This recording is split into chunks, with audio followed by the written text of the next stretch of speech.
Yo, as always, like, share, subscribe. Now let's just get into it. Now, before I even get into the breakdown analysis of the Penn State game, I just want to address a couple things. One, this page is analysis. This isn't a homer page where Michigan's going to win. Michigan's going to win every game. No, I don't even give scores on half the games. I give analysis on what you'll probably see. And a lot of the times I'm pretty close to what you'll see. And when I talk about certain players, I'm talking about them for a reason. It's not to praise the other team. It's to let you know who is a beast on the other team and will probably be the one to beat us or help them beat us. So that's what this is. This is analysis. This isn't a homer page. This isn't a nonsense page where you're going to hear random crazy stuff like Yoder or something. This ain't that. This is analysis. This is real talk and analysis. Now that that's out the way, the other thing I want to talk about is people mad about the season. I mean, I understand some people want Harbaugh fired, which is valid. I don't talk about Harbaugh getting fired because he's not going to get fired. If they didn't fire him in a 2-4 season, what makes you think they're going to fire this dude when he's 8-1 or ends up being 10-2 or 9-3 or something? What makes you think they're going to fire him after a good season? We just had a horrible season and they didn't fire him. They just restructured his contract. They're not going to fire this dude. That's why I don't waste my breath talking about it. If it was feasible and I thought that they would do it, I'd jump on that too. He needs to go. But it's just not going to happen, so I don't waste my breath on it. But I just see people constantly bringing it up, talking about now with that, who expected Michigan to be 8-1 right now? Nobody. I don't even have to wait for nobody to answer because nobody did. People will say, "Oh, I expected us to be this and that." You didn't expect us to be 8-1, so just stop it. No one did, not one person. So it ain't even worth even trying to act like you did. So people want to jump off the bandwagon or whatever. That's fine, but our goals are still right there. Michigan State lost. They lost to Purdue, and they have to play Ohio State, and they have to play Penn State. If we beat Penn State, beat Maryland, somehow beat Ohio State, we win the Big Ten East in the Big Ten championship game. Probably will win it. So at this point, it's like, okay, we lost to Michigan State. I get it. It's a big loss. It hurts me too because we could be undefeated right now. But let's not act like our goals aren't right there. Now, some people just want to be mad about it, but Harbaugh's not getting fired this year. If Harbaugh gets fired, I'll be super shocked. It's just not likely. He had a horrible season last year and they didn't fire him, and it ain't because of COVID. It's because they know he'll get you 9-10 wins a lot of the time, and they're happy with that. That's just what it is. Now, with Penn State versus Michigan. So Penn State is, I believe, 6-3 on the year, and they don't have a very good running game at all. Like their running stats, I think Blake, you can pick Blake or Hassan, and both of those dudes by themselves have as much or more yards than they do than Penn State does as a team. So with that being said, this game is going to go as Clifford and Dotson goes. If Michigan lets Clifford get Dotson the ball and Dotson goes for 200 or something, we might lose that game. That's if they're getting in the end zone with that. Or if Clifford's moving the chains with his legs and things like that, then we could have problems. Because when somebody's getting first downs with their legs, it's demoralizing. And also, that can open up other things.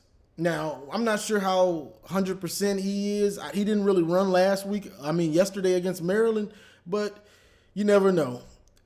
He's getting back in the flow from coming back from injury. This is another week to get rested and get his body more healthy. So he might run it next week. I mean, this week when we play them. You never know. So it's something for the defense to look out for. Now, that being said, our defense, their strength goes with our strength, which means they have to pass the ball. They don't have a good running game, and our strength is our pass defense, the D line, with Aiden and Ojabo pinning their ears back and getting sacks, not giving you time to throw the ball. So the chess match between McDonald and James Franklin will be how will they negate Michigan's pass rush? Will they use screens? I mean, obviously they're gonna want to use screens because we don't play with screens very well. So I wouldn't be surprised to see a lot of some screens to slow down the pass rush and stuff. And what kind of amazes me is we don't run screens on offense. Like we're not really doing the wide receiver screens, and I haven't seen many running back screens for some years, which it kind of boggles my mind why you wouldn't try screens out, because they can work on pretty much anyone. So, and me thinking about it, some of the things we struggle with are things we don't do. So screens, we don't run screens hardly ever, and we struggle with them. We don't run up tempo, and when teams go do it against us, we struggle against it. So the defense kind of struggles against things that they really don't see in practice. So that's just my thoughts about that. Now, with Michigan's offense is 20-20. It's pretty good, consistent, gets yards, moves the ball pretty well because Cade can dink and dunk you to death. And, we got the steady running game, pretty steady running game. Now, Corum is probably out. We'll see if Donovan Edwards plays in the game. I'm not sure they didn't say what his injury was, so I'm not sure if you're going to see him in this game. So it's going to be on Hassan. And Hassan is a bell cow. And the one good thing and bad, I mean, it's bad to lose a player like Corum with that type of quickness and speed. But the one good thing is Hassan will be able to get in more of a rhythm now and really be that bell cow. That's the only problem with having two backs. You constantly switching them out. Sometimes it's hard for him to get in the rhythm. So he going to have the chance to get in the rhythm, because even if Donovan Edwards is there, they're going to give Hassan most of the carries. That's just how they get down. So now, with that being said, Michigan has to score in the red zone. If Michigan is cooking field goals, Penn State is going to have a way better chance to win this game. Now, if Michigan is getting down there and getting touchdowns, then it's possible that Michigan could make this one get ugly, maybe. But that's if they're getting touchdowns. I don't have doubts that they can somewhat move the ball. And Penn State has a good defense. Them dudes are nasty. They fly around, but they can be exposed somewhat in the run game and certain things. And Michigan has a pretty potent offense. Now, that being said, it's not guaranteed that Michigan's going to be able to run on these dudes. It's not guaranteed. So with us, because we haven't ran that well on teams with top type programs with that defensive talent like Nebraska, MSU. So certain teams we haven't ran that well on. So these games like this, Cade's gonna have to make some throws. This might be a game where he ain't gonna be able to be a game manager. He gonna have to lead the offense, because even though Hassan is a bell cow, it's not guaranteed that the offensive line is gonna be able to create running lanes for him. Now, one thing from last game that I did like in the running game is the stretch play out of the pistol. They were running the stretch. Why they're just now running this consistently, who knows? But instead of running up the middle, hey, try a stretch play, because if he stretches it out, there's usually a cutback. Then you go, honestly, that stretch play everything should run off of that. Everything should run off of that stretch play. The play action pass, everything. So I'd like to see them run that instead of running up the middle all the time, as that being our everything goes off the run up the middle. It should be that stretch play, honestly, because the play action bootleg goes right with it. And we had success in the red zone with that play action bootleg. That play action bootleg is common sense. It's football 101 if you're running it all the time. So I almost get heated when I think about that we haven't been running that bootleg. It's like, bro, that's football 101. Now, one more thing that I say that I'd just like to see more consistently is, bro, it's hard to be a running team against good teams running out of shotgun and pistol sets. Now, if you Alabama, it ain't hard. But as far as us, I would love to see us go back to some I formation, power I, offset pro sets, pro formations, under center with a fullback back there, and go to work. Because you want to run the ball, and it's just easier to run the ball out of those sets. You want to run the ball, but you want to stay in these passing sets. So even Ohio State, a team that throws the ball all over the field, and they were one of the first teams to go kind of spread in the Big Ten. They never took the I formation out of their playbook. Why would you? It's one of the best running sets. So it confuses me that we're a running team, but we barely use the I formation. It's almost mind-boggling, and it's pretty stupid. I'm gonna keep it real. It's pretty stupid that we don't use the I formation in these pro running sets anymore. We try to get them. We use them around the goal line. We use them 4th and 1. You don't even have to. You can use those sets at any time because they're just good sets to use trying to run the ball.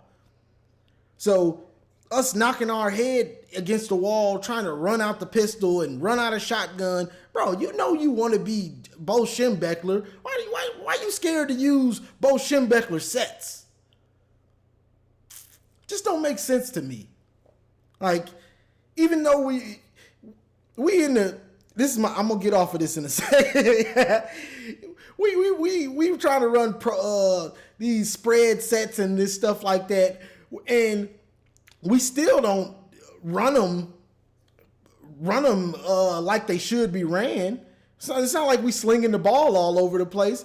So it's like, bro, you can still have those sets and still run the ball out of I formation in these old school running sets. Put a fullback in front of Haskins and Corum and let them go to work.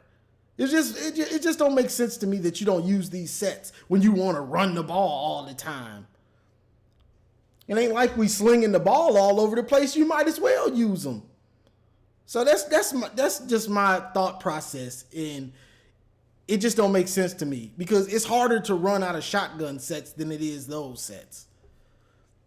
Now, with that being said, I know that was a rant, but but with that being said, this game is gonna come down to Michigan's defense against Clifford and Dotson, and keeping Clifford under wraps, making him make mistakes, and keeping Dotson from making big plays because he's a beast.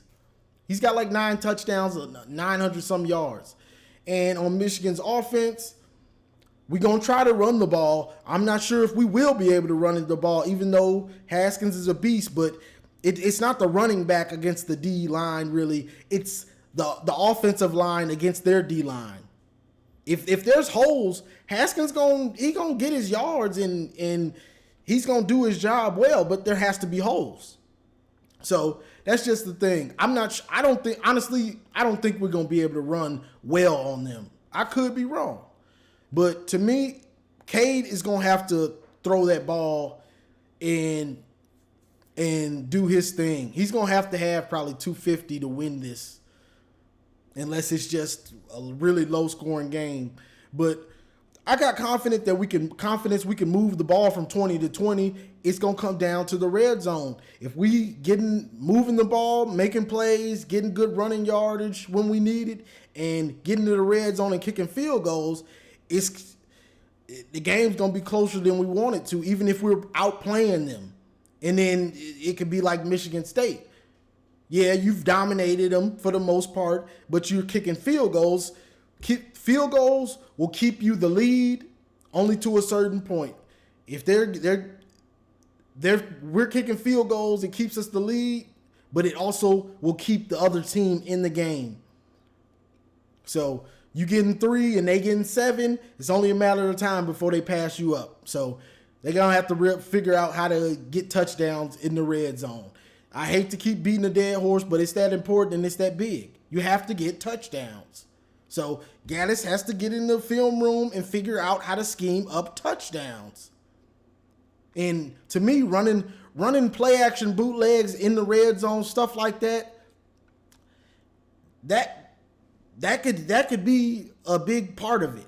You need to be doing that consistently. And a lot of the times he just don't call passing plays like he's scared. You got two good tight ends. We'll see if Eric All is back and some of the receivers, AJ Henning and some of these dudes. But in the red zone, there's a bunch of ways to score in the red zone. To me, that's where Gaddis has not been good this year, is calling plays in the red zone.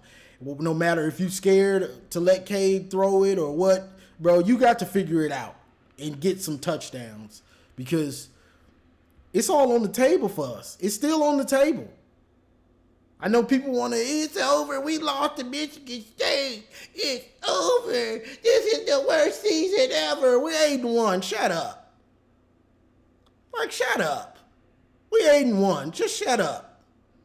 Now, so it's all on the table. Just got to figure out how to get touchdowns against good teams. I don't care if you kick the field goals against Indiana. Yeah, you want to get touchdowns, but Penn State, Ohio State, you're going to need the touchdowns.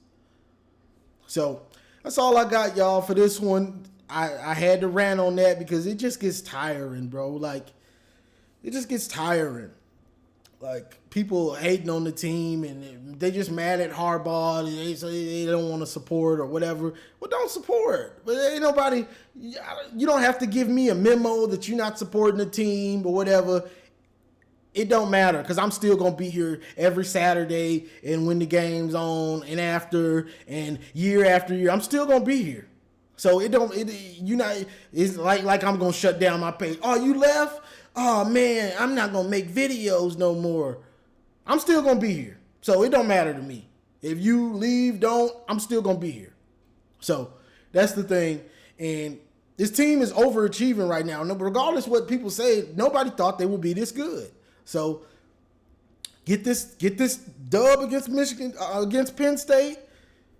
Get that dub against Maryland, and it's all on that Ohio State game. So that's all I got for this one, y'all. I know it was a longer video. I had to rant on some stuff, but hey, somebody got to say it.